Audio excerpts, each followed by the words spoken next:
Il Marsala 1912 impatta 1-1 a Luigi Riccardo Gurrera di Sciacca, conquistando un punto prezioso in virtù del terzo pareggio esterno, nonché quinto risultato utile consecutivo. Al termine di un match combattuto e giocato in modo ordinato dai ragazzi di mister Brucculeri, lo Sciacca non è riuscito a far valere il fattore campo e solo nella ripresa ha recuperato il passivo grazie ad una rete del difensore centrale Yamè.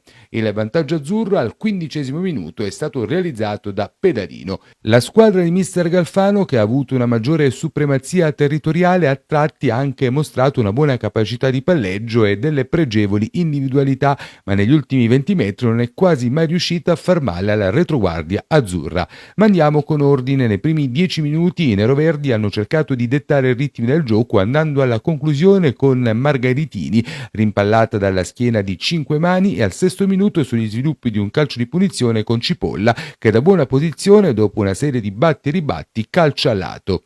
Gli azzurri, alla prima vera incursione, al 15° hanno fatto male allo Sciacca. Pedalino, bravo in pressing a recuperare palla, serve in verticale il neoarrivato De Luca, che guarda nel mezzo e con il mancino pennella un perfetto traversone, chiudendo il triangolo con il compagno. Bravissimo quest'ultimo ad impattare di testa e a mettere la palla imparabilmente in rete.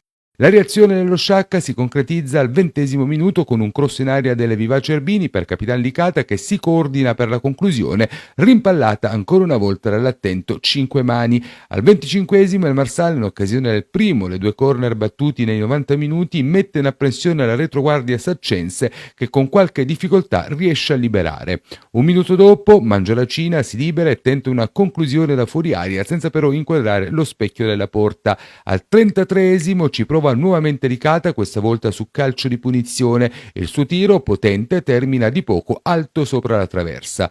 La migliore occasione del primo tempo lo Sciacca la costruisce al 39° minuto sugli sviluppi di una rimessa laterale. Bravo Galfano a controllare la sfera, ad eludere l'intervento di Capitan Genesio e a concludere, attento Faraone sul suo palo, che salva il risultato. Prima del riposo, da registrare una potenziale azione pericolosa del Marsala. Giardina pennella un bel traversone in aria su calcio di punizione e Pedalino non riesce a trovare la deviazione di testa solo per una questione di centimetri. Nella ripresa la squadra di mister Galfano entra in campo determinata e già dopo 6 minuti cerca il varco giusto con Erbini, che calcia fuori da posizione defilata. Al 54° minuto bella verticalizzazione di Sinacori per Margaritini, attento in uscita Faraone. 2 minuti dopo pareggio dei locali sugli sviluppi di un fallo laterale, la palla arriva ad Erbini, bravo a girarsi nello stretto e a mettere nel mezzo la sfera, viene deviata al Giardina, arriva però sui piedi di Yamè, dimenticato incredibilmente dalla retroguardia azzurra, che ha postato sulla linea dell'area piccola, insacca facilmente trafiggendo Faraone per la prima volta in questo campionato. Recuperato il passivo, come detto, lo Sciacca ha fatto molto possesso palla senza però fare male al Marsala. Prima ci prova Licata da fuori calciando alto sulla traversa e successivamente, al termine di una bella azione corale,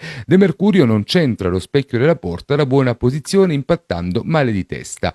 Nel finale il Marsala cerca il colpaccio, Cinquemani, ben appostata in aria, controlla la sfera di petto sugli sviluppi del secondo corner battuto dagli azzurri, ma non trova la coordinazione per impattare bene la sfera, che termina ampiamente al lato. La replica dello Sciacca all'89° è affidata ad un tiro cross di Graci, controllato bene da Faraone, che lascia sfilare fuori, e nel corso dei 7 minuti di recupero da notare una bella ripartenza del Marsala con Troncoso, che si intestardisce a giocare solo e invece di servire Mangiaracina viene recuperato. Prima del triplice fischio, le speranze dei tifosi locali di fare propria la gara sono affidate al piede mancino di Licata, che calcia bene una punizione allontanata di pugno da Faraone. Un pareggio che conferma il solito carattere e la solita grinta di un Marsala, che adesso avrà la possibilità di sfruttare 2 turni interni consecutivi prima dello scontro diretto in trasferta con il Lascari.